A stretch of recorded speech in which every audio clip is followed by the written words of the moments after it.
ഓം ശ്രീമാത്രേ നമഃ. എല്ലാവർക്കും നമസ്കാരം. ശ്രീമദ് ലളിതാ സഹസ്രനാമ സ്തോത്രം കേൾക്കുമ്പോൾ ലളിതമാണെങ്കിലും പഠിച്ചെടുക്കാൻ ഇത്തിരി ബുദ്ധിമുട്ടാണ്. അപ്പോൾ സാധാരണക്കാരായ അമ്മയുടെ ഭക്തന്മാർക്ക് ശ്രീമദ് ലളിതാ സഹസ്രനാമ സ്തോത്രം എങ്ങനെ അക്ഷരശുദ്ധിയോടുകൂടി സ്ഥൂലാർത്ഥം മനസ്സിലാക്കി ജപിക്കാം എന്ന ഈ പാഠ്യപദ്ധതിയിൽ കഴിഞ്ഞ വീഡിയോയിൽ 180 മുതൽ 187 വരെയുള്ള നാമമന്ത്രങ്ങൾ നമ്മൾ കണ്ടു. ഇന്ന് നോക്കാൻ പോകുന്നത് 188 മുതൽ 195 വരെയുള്ള നാമമന്ത്രങ്ങളാണ്. അപ്പോൾ 188ാമത്തെ നാമമന്ത്രം ദുർലഭ. ഇവിടെ ചൊല്ലുമ്പോൾ ശ്രദ്ധിക്കേണ്ടത് ദുർലഭ, ല ദിത്വമായിട്ടാണ് ഉച്ചരിക്കേണ്ടത്. ഒന്ന് സ്ട്രെസ് ചെയ്തുകൊണ്ട് വേണം ല ഉച്ചരിക്കാൻ. ദുർലഭ, പിന്നെ ഭ തൊണ്ട ചേർത്തുകൊണ്ട് ഉച്ചരിക്കേണ്ടതാണ്. ദുർലഭ എന്ന് നീട്ടേണ്ടതാണ്. ഈ മന്ത്രത്തിൻ്റെ സ്ഥൂലാർത്ഥം ലഭിക്കാൻ വിഷമമുള്ളവൾ, അല്ലെങ്കിൽ ക്ലേശം കൊണ്ട് മാത്രം ലഭിക്കപ്പെടുന്നവൾ. കടുത്ത യോഗസാധനകൾ കൊണ്ടും നിരന്തരമായ തപസ്സുകൊണ്ടും അമ്മയെ സാക്ഷാത്കരിക്കാൻ ശ്രമിക്കുന്ന യോഗികൾക്ക് പോലും അമ്മയുടെ ദർശനം ദുർലഭമാണ്.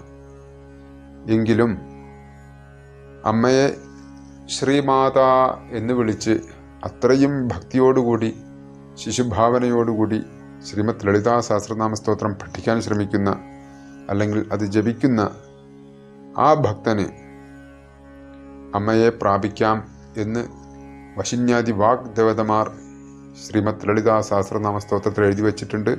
ആ മന്ത്രമാണ് ഭക്തിഗമ്യ. ഭക്തി കൊണ്ട് ആ അമ്മയെ പ്രാപിക്കാം. ഇനി 189ാമത്തെ നാമമന്ത്രം ദുർഗമ. ചൊല്ലുമ്പോൾ ശ്രദ്ധിക്കേണ്ടത് ദുർഗമ, 2 ഗായാണ് അവിടെ. അപ്പോൾ വായയുടെ കടഭാഗം കൊണ്ട് ഉച്ചരിക്കേണ്ട അക്ഷരമാണ് ആ 2 ഗ. ദുർഗമ. അതല്ലാതെ തൊണ്ട ചേർത്തുകൊണ്ട് ദുർഗമ എന്ന് ഉച്ചരിക്കരുത്. ദുർഗമ, ഒന്ന് ഗ എന്ന് സ്ട്രെസ് ചെയ്തിട്ട് ഉച്ചരിക്കുക. ഗമിക്കാൻ അല്ലെങ്കിൽ പ്രാപിക്കാൻ വിഷമമുള്ളവൾ. ഇപ്പം നേരത്തെ നമ്മൾ കണ്ടു ദുർലഭ. ദുർലഭയും ദുർഗമയും ഏകദേശം ഒരേ അർത്ഥം തന്നെയാണ്. രണ്ടിലും ദേവീകാരുണ്യത്തിന് അർഹനാകുക എന്നുള്ളത് അത്ര കഠിനമുള്ള കാര്യമാണ്.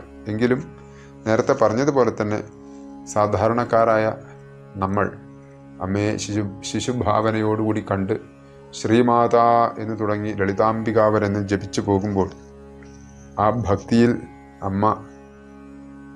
അമ്മയുടെ ആ പരമകാരുണ്യം നമ്മളിൽ ചൊരിയും എന്ന് വശിന്യാദി വാഗ്ദേവതമാർ തന്നെ വർണ്ണിച്ചിട്ടുണ്ട്.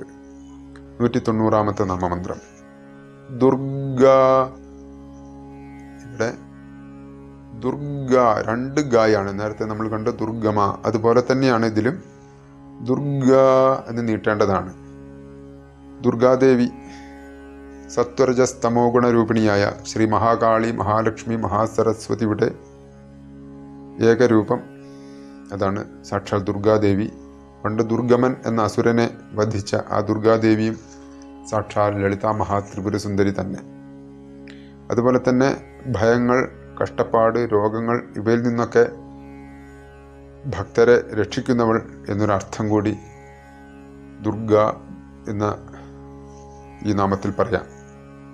191ാമത്തെ നാമമന്ത്രം ദുഃഖഹന്ത്രി. ഹന്ത്രി, ദുഃഖഹന്ത്രി. ഇവിടെ ഖായാണ്. ഇവിടെ ദുഃഖം നഖത്തിൻ്റെ ഖായാണ്. അതല്ലാതെ ദുഃഖഹന്ത്രി കാക്കാന്ന് എഴുതുന്ന ആ കാ വെച്ച് ചൊല്ലരുത്. ദുഃഖമാണ്. ദുഃഖഹന്ത്രി. പിന്നെ ഹന്ത്രി, മന്ത്രി എന്നുള്ളതിൻ്റെ ന്ത്ര ആണ് അവിടെ. ഹന്ത്രി എന്ന് ഉച്ചരിക്കരുത്. ദുഃഖഹന്ത്രി എന്ന് നീട്ടിയിട്ട് ഉച്ചരിക്കുക. അപ്പോൾ ശ്രീമദ് ലളിതാ സഹസ്രനാമ സ്തോത്രം ജപിക്കുന്ന ഭക്തൻ്റെ ദുഃഖങ്ങളെ ആ മഹാദേവി ഹനിക്കും. അതിൽ യാതൊരു സംശയവുമില്ല. അത് നിങ്ങൾ ജപിച്ച് മുന്നോട്ട് പോകുമ്പോൾ അത് സ്വാഭാവികമായും മനസ്സിലാക്കേണ്ട ഒരു കാര്യമാണ്. 192ാമത്തെ നാമമന്ത്രം സുഖപ്രദ. സുഖപ്രദ. ഇവിടെ ഖ എന്നുള്ളത് ശ്രദ്ധിക്കണം. അതുപോലെ തന്നെ പ്രദ അത് ശ്രദ്ധിക്കണം. പ്രധ എന്ന് ഉച്ചരിക്കരുത്, പ്രദ എന്ന് ഉച്ചരിക്കേണ്ടതാണ്.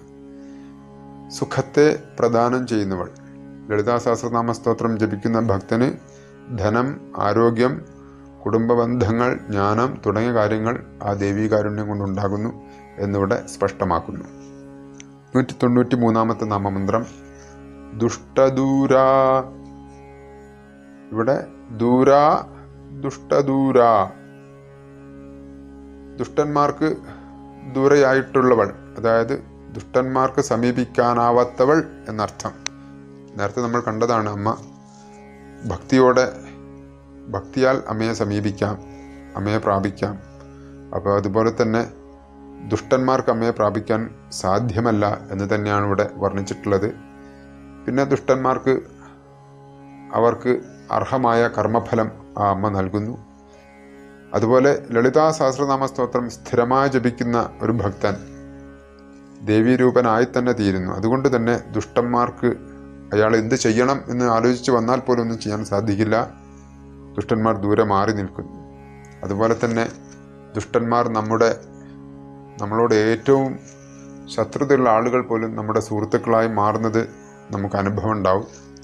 നിങ്ങൾ ലളിതാ സഹസ്രനാമ സ്തോത്രം ജപിച്ച് മുന്നോട്ട് പോകുമ്പോൾ ഇതൊക്കെ അനുഭവിക്കും നമ്മൾ. എനിക്ക് അനുഭവമുണ്ട്, അതുകൊണ്ട് എനിക്ക് ആധികാരികമായി തന്നെ പറയാം. നമ്മുടെ ശത്രുക്കൾ പോലും നമ്മുടെ മിത്രങ്ങളായി മാറും. 194 നാമമന്ത്രം ദുരാചാരശമനീ. ഇവിടെ വളരെയധികം ശ്രദ്ധിക്കേണ്ട ഒരു നാമമന്ത്രമാണിത്. മിക്ക ആളുകളും തെറ്റിച്ചിട്ടാണിത് ചൊല്ലാറുള്ളത്. ഇവിടെ പദച്ഛേദം ചെയ്യുമ്പോൾ ആചാരശമനീ, ദുരാചാരശമനീ എന്നാണ് ഇവിടെ തെറ്റിച്ച് ചൊല്ലാറുള്ളത് ദുരാചാരശമനീ. അമ്മ എന്തൊക്കെയോ ചാരം ശമിപ്പിക്കുന്നവളാണെന്നോ എന്നൊക്കെ അർത്ഥം വരും. അപ്പം അതുകൊണ്ട് ദുരാ എന്ന് കഴിഞ്ഞ് പദം പിരിച്ചിട്ട് മുകളിൽ ആ എന്നുള്ള അക്ഷരം ചുവന്ന മഷി കൊണ്ട് അടയാളപ്പെടുത്തിയിട്ടുണ്ട്. അതുകൊണ്ട് തന്നെ അത് ചേർത്തുകൊണ്ട് ജപിച്ചു പോകുക, ഒരിക്കലും അർത്ഥം തെറ്റില്ല. നമ്മുടെ പുസ്തകം കഴിയുന്നത് വേഗം ഇറക്കാൻ ശ്രമിക്കുകയാണ്. അതിൻ്റെ കാര്യങ്ങളൊക്കെ തുടങ്ങി വെച്ചിട്ടുണ്ട്. ദുരാചാരശമനീ. അപ്പോൾ പുസ്തകം കിട്ടുകയാണെങ്കിൽ നിങ്ങൾക്കിതൊക്കെ നോക്കിയിട്ട് സുഖമായിട്ട് ജപിച്ച് ഓരോരോ ക്ലാസ്സുകൾ നോക്കുക, ആ പുസ്തകം നോക്കി അതനുസരിച്ച് ജപിച്ച് മുന്നോട്ട് പോകാം. ഇപ്പോൾ ലളിതാ സഹസ്രനാമ സ്തോത്രം ജപിക്കുന്ന ഭക്തന്മാർ ദുരാചാരങ്ങൾക്ക് വശംവദരായി അപകടങ്ങളിലും അപമാനത്തിലും പെടുത്താതെ ആ ദുരാചാരശമനിയായ മഹാദേവി അതിൽ നിന്നും ആ ഭക്തനെ പിന്തിരിപ്പിക്കുന്നു എന്നുള്ളതാണ് ഇവിടെ വർണ്ണിച്ചിട്ടുള്ളത്. ഇതൊക്കെ ജീവിതത്തിൽ സംഭവിച്ചിട്ടുള്ള കാര്യങ്ങളാണ്. ഇതൊക്കെ ഈ മന്ത്രങ്ങളൊക്കെ വ്യാഖ്യാനിക്കാൻ വേണ്ടി അല്ലെങ്കിൽ റെക്കോർഡ് ചെയ്യാൻ വേണ്ടി ഇരിക്കുമ്പോഴാണ് ഇതൊക്കെ എൻ്റെ ജീവിതത്തിൽ സംഭവിച്ചിട്ടുള്ളതാണല്ലോ എന്നാർക്കുമ്പോൾ അമ്മയുടെ പരമകാരുണ്യം ഓർത്ത് കണ്ണു നിറയുന്നത്. അതുകൊണ്ട് തന്നെ ശ്രീമദ് ലളിതാ സഹസ്രനാമ സ്തോത്രം എന്ന സിദ്ധൌഷധം അത് പാനം ചെയ്ത് അതിൻ്റെ സത്ഫലം എല്ലാവർക്കും അനുഭവം വേദ്യമാകട്ടെ എന്ന് ആ സർവേശ്വരിയോട് പ്രാർത്ഥിക്കുന്നു. 195 നാമമന്ത്രം ദോഷവർജിത. ചൊല്ലുമ്പോൾ ശ്രദ്ധിക്കേണ്ടത് ദോഷവർജിത. ഇവിടെ 2 ജകാരമാണ്. അപ്പോൾ വർജിത എന്ന് തന്നെ ഉച്ചരിക്കേണ്ടതാണ്. ദോഷവർജിത തായാണ്, വർജിതായല്ല. ദോഷവർജിത, ദോഷങ്ങളെ വർജിച്ചവൾ അല്ലെങ്കിൽ ദോഷങ്ങളില്ലാത്തവൾ. മതം, മാത്സര്യം, ദ്വേഷം തുടങ്ങിയ ദോഷങ്ങൾ ഒന്നുമില്ലാത്തവൾ, അല്ലെങ്കിൽ അത്തരം ദോഷങ്ങളിൽ നിന്നും തൻ്റെ ഭക്തരെ സംരക്ഷിക്കുന്നവൾ എന്നതാണ് ഇവിടെ വർണ്ണിച്ചിരിക്കുന്നത്. അപ്പോൾ ആ ദോഷവർജിതയായ മഹാദേവി ഇപ്പറഞ്ഞ എല്ലാ ദോഷങ്ങളിൽ നിന്നും നമ്മളെല്ലാവരെയും കാത്തുരക്ഷിക്കട്ടെ. ഓം ശ്രീ മഹാദേവിയേ നമഃ.